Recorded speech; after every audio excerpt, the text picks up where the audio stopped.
بالله السميع العليم من الشيطان الرجيم ولا حول ولا قوة إلا بالله العلي العظيم. mbokk Sénégal ñu ngi leen di nuyu ngeen ànd ak seen mbokkum taalibe Imam Dramé tey ñu ñëwaat ak yéen ci rubrique xew-xewu jamono. tey nag xew-xew bi dinañ waxtaan tuuti ci 23 juin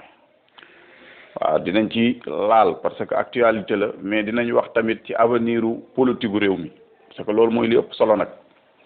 parce que 23 juin ñun ñëpp li ci xew xam nañ ko képp koo xam ni yàlla rek moo tax ngay wax te waxoo ngir bakkan xam nga ni 23 juin maanaam damay wax ni trahison la waaw maanaam peuple bi dañ leen a trahir ci 23 juin peuple bi moom li mu waroon a def na ko bi xeex jotee xeex na mais malheureusement xeex bi amul suivi waaw parce que 23 juin lu la waay mën a wax lu dul li taxoon sénégalais yi génn mooy rupture am ci réew mi rupture mbokk yi waaw li taxoon sénégalais yi génn mooy fexe ba ticket présidentiel boobu Abdoulaye Wade bëggoon a jàllale bañ a jàll waaw mooy monarchie waaw monarchie te yooyu monarchie xëy na amagul ci réew mi waaye rupture moom amul malheureusement loolu mooy situation bi waaw waaye nag warul tax ñu découragé parce que nit du découragé wolof nee na nag caga kenn du ko nax ñaari yoon loolu wolof wax wolof waxaat ni ku ndóbin rey sa maam boo gisee lu ñuul da ngay daw waaw ay proverbe bu wolof la yu am solo waaw li ñu war a tirer rek bilan bi ñu war a tirer ci 23 juin mooy wane ni ñi ci échec mooy politique yi mooy ñi doon taxaw di wax ni réew mi moo leen ñor askan wi moo leen ñor seen doxalin wane na ni askan wi ñoru leen seen bopp moo leen ñor waaw parce que li taxoon askan wi di ñaxtu bu doon 100% la 99% yi mu ngi fi waaw léegi nag ñun ñu war a avancer ñun buñ nangu ñu tënkuñu ci 23 juin ay analyses yu dul jeex nañ avancer xool ci lu nekk suñ kanam waaw ndax doomu aadama li nga passé nga ko ci sa kanam ngay xool sunu kanam li fi nekk tey mooy dañoo nekk ci contexte bu jafe ñuy waxi 3e mandat dina am ak du am loolu mooy le vrai débat bu fekkee ni xam nga réew mi xam lan mooy politique tey débat bi ci loolu la mooy 3e mandat dina am wala du am man nag sama xalaat laay wax man naa juum nag mais man lii may wax sama xalaat la mooy 3e mandat Macky Sall moom dina ko wuti gëm na ni mën na koo am dina ko wuti parce que Moustapha Diakhaté kenn gënu koo xam Macky Sall te it kenn mënul wax ni xamul réew mi kenn mënul wax ni xamul état kon ay waxam dañ ciy bàyyi xel te Moustapha Diakhaté confirmé na ni Macky Sall dafa bëgg 3e mandat waaw te condition yi léegi mu des condition yan lay teg pour mën a am 3e mandat parce que politique bu leen ci kenn nax suñ politique yi xoola amul moral de moral amul maanaam réew mi politique bi moral amu ci éthique amu ci waaw dañoo gëm ni tous les moyens sont possibles pour jot ci nguur gi waaw loolu nag bu ñu nekkee ci contexte boobu yéen ñi nga xam ne leaders yi parce que mbokk yi peuple boo gis rek ay leaders ñoo ko ciy génne waaw day am ay leaders yoo xam ñooy coordonner peuple bi ñuy leaders yooyu nag mun ñaar ñii la li war a am bu amee ñaar ñii ñoo war a yeewi peuple bi te sunu histoire li mu wane ñooñu ñoo mus di yeewi peuple bi maanaam peuple bu ñu demee ba xoj leen ñooñu ñooy taxaw dindi xoj bi waaw loolu la histoire wane moo tax ku mel ni Cheikh Omar Fouti radiyallahu anhu yàlla nañu ko yàlla fayal nga xam ne moom la tubaab yi wax ni bu doon am na beneen prophète ginnaaw yonent bi Cheikh Omar Fouti yu lay doon ñu koy wax le prophète noir bu doon am na nag laa wax waaye beneen prophète ginnaaw yonent bi amul la nabiya baada loolu yonent bi moo ko wax tubaab yi ñoo wax loolu Cheikh Omar moom moo wax benn bayit bu am solo ngeen baal ma leeral ko mu ni ma afsada diina siwal muluki wal ulamai suui bil fuluki mu ni diine buñ ne diine nag mooy société tubaab yi ñoo bëgg a séparer diine ak société buñ ne diine politique da ciy dugg social da ciy dugg environnement da ciy dugg lépp loo xam ne nii soxal na société bi rek day dugg ci biir diine Cheikh Omar nag ni société ñaar moo koy defar maanaam diine ñaar moo koy defar moo koy yàq mooy buur yi ci boppam ñuy tuddee al umara waaw al umara mooy buur yi moom la tubaab di wax le pouvoir temporel ñooñu ñooy defar diine ñoo koy yàq Cheikh Omar ni wal ulama suui bil fuluki ñi yàq diine nag di ko defar nga xam ni ñi koy yàq di ko defar bokk na ci borom xam-xam yi kon borom xam-xam yi saay-saay yi nag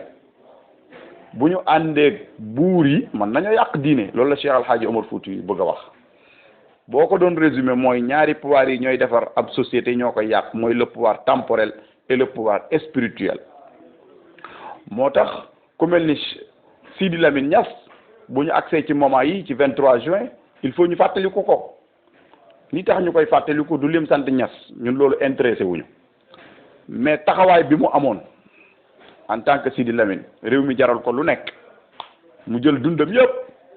jox ko réew mi bokk ci ñi xeex ci démocratie kenn mënu ko woon a ger waaw lim gëm lay wax ci loolu la taxaw ba faatu yàlla na ko yàlla yërëm Sidi Lamine di wax ne bu ñu ñàkk mukk espoir réew mi mën naa soppiku ndax li fi nekk ñun ñoo ko fi teg waaw Sénégalais yi li fi ne yéen a ko fi teg bu leen nax seen bopp Macky Sall yéen a ko woteel Macky Sall dafa gagné te Sénégalais yi ñoo ko woteel kon ñun bés bu ñu conscient yee gëm ni li fi ne mën nañ ko fay jëlee dañ ko fiy jëlee te loolu alquran moo ñu ko wax yàlla moo ñu wax ni inna allaha la yughayyiru ma bi qawmin hatta yughayyiru ma bi anfusihim Allah ne modifie point l'état d'un peuple tant que les individus qui le composent ne modifient pas ce qui est en eux-mêmes loolu mu ngi ci kaamil bi kon li fi nekk ñun ñoo ko fi teg waaw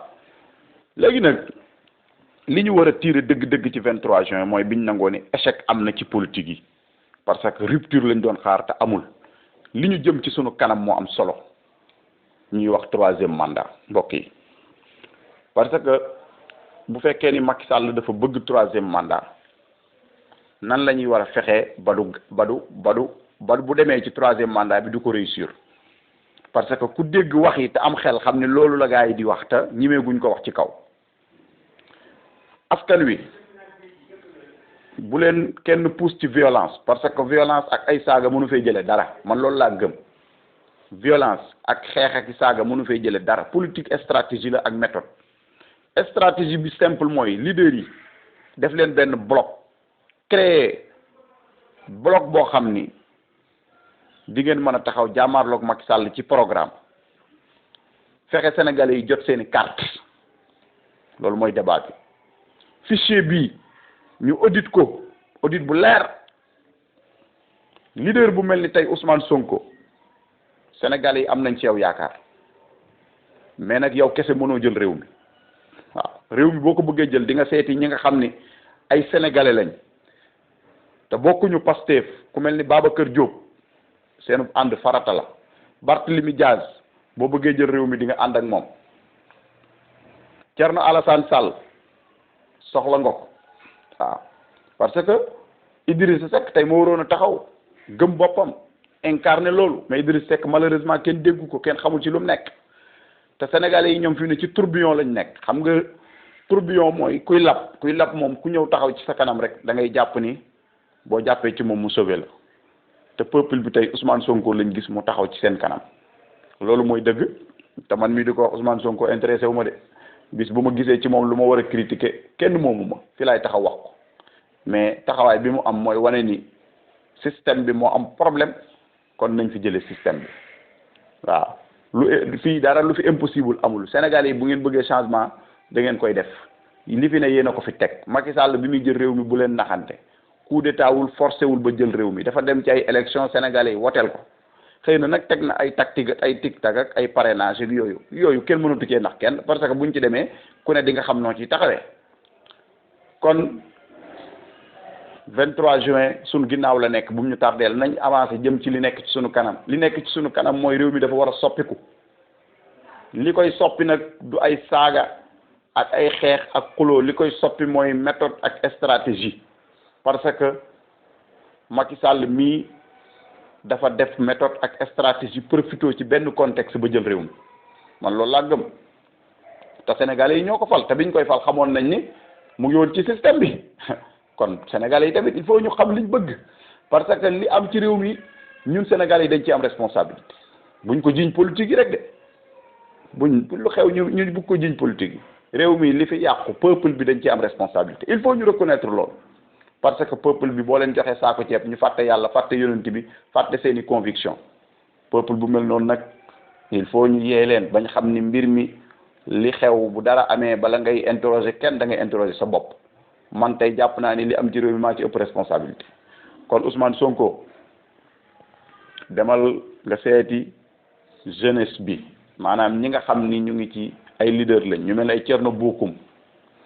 waaw juge boobu sant Sall te dëkk Thiès ku am lu mu gëm la conviction am na ko parce que ku gëmul dara doo fi bàyyi carte gi doo fi bàyyi maanaam fi nooy bi nekk ñëw ci xeex bi moom koo ci gis rek gëm na dara parce que am na ko xam bu la neexoon bokk ci système bi di laal ci xaalis bi te doo te coow du bari waaw 3e mandat nag man li ma gëm mooy Macky Sall dina ko wuti ndax dina ko am nag sun kanam la nekk Moustapha Diakhaté foofu lay daanelee bu dee ni li ngay wax dëgg la ci yow te réew mi rek moo la ñor changement nga bëgg demal nga waxtaan ak Ousmane Sonko ngeen waxtaan mais nekk ci biir APR di xeex man gëmuma loolu parce que nit da ngay am li da ngay wax nit ñi yow ci biir nga nekkoon kenn daawu la dégg bi nga ci nekk xëy na ñu nangul la ko parce que loolu sa réserve la yaa xam noo koy lijjantee bi nga génnee di dénoncer li ngay dénoncer it logique na parce que ñun gis nañ ci suñu bopp buñ gisuloon suñu bopp it duñ ko wax yaa ngi dégg kon nag demal ci opposition bi nga nekk fa taxaw opposé wu waaw rubrique yi dinañ ci ñëwaat di wax ni 23 juin daal ñun buñ ko doon analyser mooy déception totale la waaye buñ ñu tënk nag ci 23 juin Sénégal dañoo war a avancer te li fi nekk li ma leen wax rek bis buñ ko fi bëggee jëlee bu peuple bi conscient jëlee ko fi te dara du yëngatu nag xoola kenn du fi faatu parce que Sénégal amatuñ droit benn nit di fi faatu parce que vote mooy tax nit jëlee fi li fi nekk man bokkuma ci loolu laa gëm Abdou Diouf vote moo ko fi jëlee Abdoulaye Wade vote moo ko fi jëlee Macky Sall mi vote moo ko fi war a jëlee na Sénégal yi dem jëli seeni carte opposition bi teg stratégie bu dëgër te élection locale yi ngeen jëm bu ngeen dof loo ba perte ko nag moom dee ngeen politiquement amu leen droit perte ko te lii tax du ngeen ko perte mooy ngeen def benn bloc am coalition bu am doole parce que Macky Sall moom fexe na ba Benno Bokk Yaakaaram bii xoola amal na njariñ réew mi amalul njariñ réew mi téye na ko moom yéen it fexe leen ba def beneen pôle boo xam ni pôle bu am doole la bu ngeen tasaaroo nii bu ngeen demee ci élection yi Macky dóor leen ñu nekkaat ci réseaux sociaux yi di saaga te saaga yi amalul njariñ réew mi te gënul tamit ci réew mi ay saaga jëlewu fi dara il faut ñu dem ak stratégie ak méthode man loolu laay wax di wax ni seen mbokk Imam Dramé la woon lu ci dëng ngeen xam ne mat dig doomu aadama la lu ci jub ku bëgg réew mi rek bëgg fas yéene taxaw ci wetu askanam bañ réewam dugg ci guuta in uridu illa al islah wa ma tawfiqiya illa billah wassalaamu aleykum wa rahmatullah